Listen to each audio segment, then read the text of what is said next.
NFL free agency is a very big deal and is one of the biggest days of the league year, and the 2024 free agency period was no different. And whether it was the Falcons thinking Kirk Cousins was the missing piece, or the Titans bringing in Calvin Ridley to help out their young quarterback, or even the Texans bringing Denil Hunter home, the 2024 free agent class was a fun and exciting time for several NFL teams. And the big difference between free agency and the draft is free agents are established veterans and are expected to contribute immediately. And in today's video, we're going to go back and grade several big free agent signings from the 2024 class, several games in with their new team. There will also be several grades at the end for players not discussed thoroughly in today's video, and there is a lot to dive into, and without further ado, let's begin. And we are starting today's video with Vikings pass rusher Jonathan Greenard. Greenard signed a 4-year, $76 million deal this offseason, with 38 of it being guaranteed, and what matters most within NFL contracts when you hear these big numbers being tossed out is the guarantees. So in the absolute worst case, the Vikings would be able to get out of the contract after the 2025 offseason because only 38 of the 76 was guaranteed. But the Vikings aren't going to have to worry about that, as through 10 games, Greenard has 50 plus pressures, and he's 4th in the NFL in pressures, only behind Trey Hendrickson of the Bengals, Zach Allen of the Broncos, and Nick Bosa of the 49ers, who is a former Defensive Player of the Year award winner. Pressures are very important, and sacks are too, and Greenard also has 7 sacks in 10 games, and right now he is on pace for around 75 or 80 pressures, along with 12 sacks, which is what he had last year with the Texans. And what's key to remember is the Vikings had to replace pass rusher Denil Hunter, and we'll get to Denil in a minute, but Denil finished his 2023 season, his final season in Minnesota, with 80 pressures and 16.5 sacks, and also led the league in tackles for a loss with 23. Obviously, Denil was going to command a high contract, and he received a hefty contract from the Texans as he signed a 2-year, $49 million contract, which equates to $24.5 million per year. Greenard is not as good of a pass rusher as Denil Hunter, at least that's what it was perceived by NFL teams, and he signed a deal worth an average of $19 million per year. So with the money left over that the Vikings were going to have, they were also able to sign other free agents like Andrew Van Ginkel and like Blake Cashman, and those two players have been very key pieces in Brian Flores' defense and ultimately the 2024 Vikings success. What was always going to be tricky for the Vikings entering the 2024 season was how much dead cap money they have from previous contracts. Kirk Cousins alone has a $28.5 million dead cap hit, and this is per overthecap.com. Denil Hunter has a $14.9 million dead cap hit. Marcus Davenport has a $6.8 million dead cap hit, and the Vikings had over $65 million in dead cap money in 2024, again, all per over the cap, and what that means is they are paying over $65 million for players who are not playing for the team in 2024. So the big thing for the Vikings entering the 2024 free agency cycle was any player they sign has to hit, and whether it was Jonathan Greenard, Andrew Van Ginkel, Blake Cashman, even Sam Darnold and Aaron Jones, they all have hit, and even Stephon Gilmore for that matter too. I will be honest, I was a little worried about Jonathan Greenard coming off of a big year in a contract year for the Texans, and whenever the team decided to move on from Denil Hunter, there was a little part of me that was worried that we were signing a guy that was going to be a flop initially,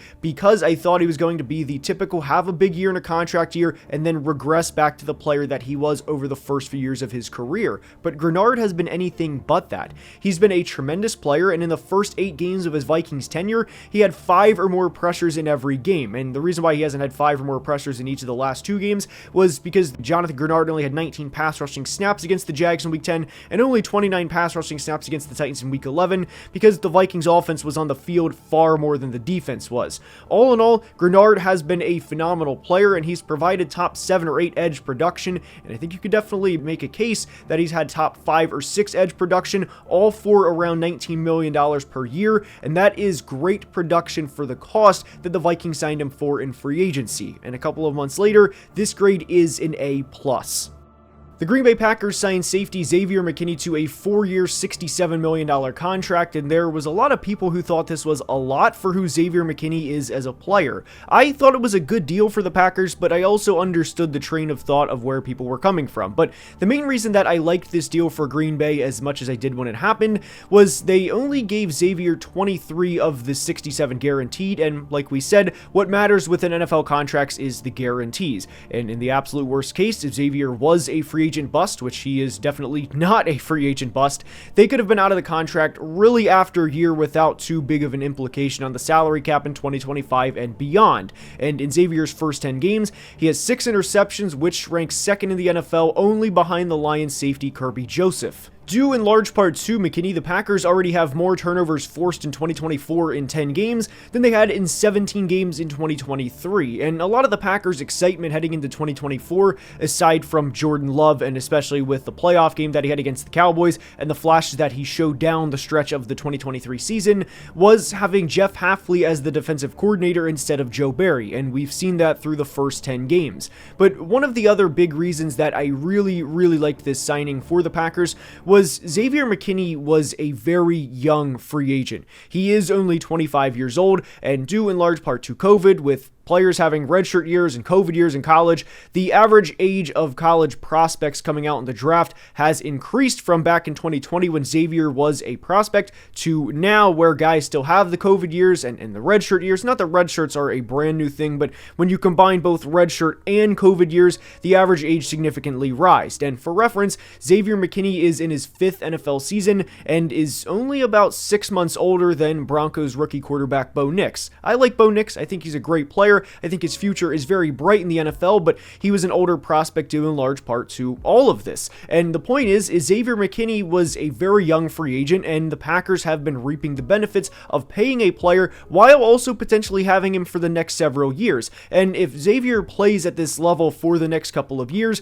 there's no doubt that he will eventually receive a 3rd contract because he was a 21-year-old rookie back in 2020. So when you look at the long-term impact of this contract, because again, Xavier is just 25 years old, and the fact that he is still such a young player and playing at a high level, there's a chance that he could be a Packer for 7 or 8 years if everything goes right. Now, I don't want to get into the projection of what he could be in 4, 5, 6 years, but the point is, he is playing at a very high level, and this contract has been absolutely worth it for the Packers, and Xavier is currently the 6th highest paid safety in terms of the average value of contracts, or in terms of the total value of contracts, rather, and it was an all-around great signing for the Packers, and this would be an easy A+ grade from what we've seen so far. The Packers also made big news by signing Josh Jacobs, and there was actually a triangle of running backs as the Vikings got Aaron Jones, the Packers got Josh Jacobs, and the Raiders got Alexander Mattison, and I think the Packers did just fine within this triangle of running backs. I think Josh Jacobs has also been a really good player for them,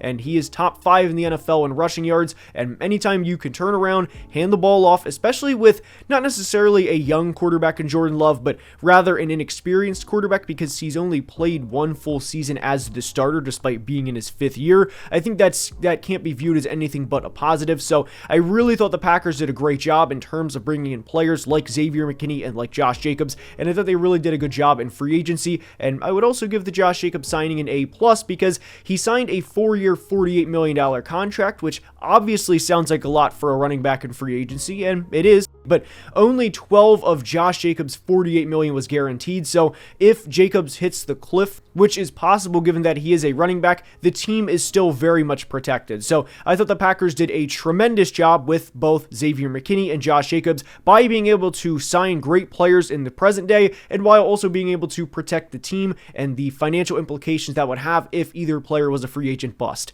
Thankfully for Green Bay, neither player has been, and both grades right now are an A+. The Atlanta Falcons gave Kirk Cousins a 4-year, $180 million contract with 100 of it being guaranteed coming off of a torn Achilles, and this grade is not going to be as simple as, well, the Falcons have not won a Super Bowl yet, they're not 10-1, and therefore it's an F because that's what they brought Kirk Cousins in to do. It's a little more complicated, and what has to be remembered is the Falcons were still a 7-10 team last year, and they are probably going to be a 9 or 10 team win this year, and they are probably going to win the division. And that was my thought process when this contract was signed, was that the Falcons are going to upgrade the quarterback position enough to propel them to win the division, and it's looking like that's what's going to be the case. The 2023 Falcons at times were incredibly frustrating, as if even a couple of games go just a bit different, instead of being 7-10, they're a 9-8 team, maybe even a 10-7 team, and maybe they even get into the playoffs last year. The Commanders game in particular was frustrating as they lost by 1 score and committed 3 turnovers, and there was a very ugly red zone interception in that game that obviously took points off the board. The Vikings game was also very frustrating as they lost to Josh Dobbs, and the Cardinals game was also very frustrating because the Falcons lost by 2 points in a game where their quarterbacks combined were just 12 of 18 for 94 yards. And whatever you think of Kirk Cousins, I would be willing to bet that Kirk would have had a better game in any of those games than what the Falcons quarterbacks had. So bringing in Kirk Cousins was an immediate upgrade at a position that they desperately needed. Now, what also needs to be remembered within this grade is we are not factoring in the Michael Penix draft pick at all. That happened 6 weeks after the fact, and that has nothing to do with Kirk Cousins, the free agent signing. Can you question whether it was a good decision to draft a quarterback number 8 overall after you paid a $180 million contract with 100 of it being guaranteed? Absolutely, but that doesn't factor into the free agent signing of Kirk himself. And whether you know this or not, Kirk is currently top 5 in the NFL in passing yards and top 7 in passing touchdowns. He has been a really solid player for the Falcons in 2024, outside of a game here or there, and obviously given that they just lost 38-6 to the Broncos, that's not a good game for Kirk or for anybody. The defense also would be included in that, and to blame that loss on Kirk would not be fair, but Kirk, for the most part, has been a pretty good player for the Falcons. Obviously, we all know about the financial success Kirk Cousins has had, whether it was signing a fully guaranteed contract back in 2018 or even a couple of year contract extension with the Vikings back in 2020, or most recently, the 4-year $180 million contract with the Falcons, with 100 of it being guaranteed. And credit goes to Kirk's agent, Mike McCartney, for being able to negotiate that type of contract for Kirk coming off of a major injury. But when you break down what is really asked of Kirk, and again, per average annual value, he is the 12th highest paid player at his position, I think he's been about what you would expect. The Falcons have a lot of problems on their roster that is out of Kirk's control, and the defense is obviously one of them. But for the Kirk Cousins contract specifically, I would have it right now around a B+. Now, one signing that I absolutely was not a fan of at the time, and left hand up, I was wrong because I thought this was an overpay for who he is as a player, and I thought the 1,000-yard season that Darnell Mooney had back in 2021 was going to be an outlier, and it's very much looking like that's not going to be an outlier because he's probably going to have a 1,000-yard season this year, is the 3-year $39 million contract for Darnell Mooney, and I would give Terry Fontenot an A+ for that signing. Overall, I think the Falcons did really good, and they achieved what their goal was, which was to improve the offense in a big way, and it's looking like it's going to result in an NFC South title, which was the whole point of bringing in Kirk Cousins. It looks like they can win the division, and at this point, I think they will. Kirk Cousins, B+, Darnell Mooney, beyond a shadow of a doubt, an A+ signing for the Falcons. Denil Hunter signed a 2-year $49 million contract with 48 of it being guaranteed with the Texans this offseason, and I thought this deal was extremely beneficial for both sides. Obviously, the Texans were getting a very good football player in Denil Hunter, and obviously Denil was getting very well compensated with most of the contract being guaranteed. And a bonus was, even if Denil flopped as a free agent, which he certainly hasn't, the Texans would still be protected because it's only a 2-year deal, and anytime a team can sign a player to a 1 or 2 year deal, I am all for it, really regardless of cost, especially in the Texans case, because even if Denil didn't work out, it's not like they were not going to be able to not pay CJ Stroud or Will Anderson when the time would come because of Denil's contract. They will still be able to pay both CJ and Will Anderson, and what I think is really beneficial and a part that you can't place money on is what Will Anderson learns every day from Denil. Denil has been in the league for a very long time, and he was drafted all the way back in 2015, which was also Peyton Manning's final year. Whether you know this or not, Denil just turned 30 years old, as he was the youngest player in the league during his entire rookie season, and he was still a very young player even in his second season, because he didn't turn 22 all the way until October of his second season. So Denil is a very young player despite being as accomplished as he is, and right now he has 95 career sacks, and I think there's a very good chance that he hits 100 sacks by season's end. But why I also like this signing was there's a real chance that after this contract is up, that Denil, being just 31 years old when the contract is up, will be able to sign an additional 2 or 3 year with the Texans and be able to continue to be Will Anderson's teammate during that time period. Given that he signed a contract for an average annual value of $24.5 million per year, this wasn't just some signing where let's bring in some wily old vet and hopefully that he can teach Will Anderson how to be a truly great pass rusher, as Will won the Defensive Rookie of the Year award last year. No, this was a signing where, hey, we had a really good season in our first year with CJ Stroud, DeMeco Ryans, and Will Anderson.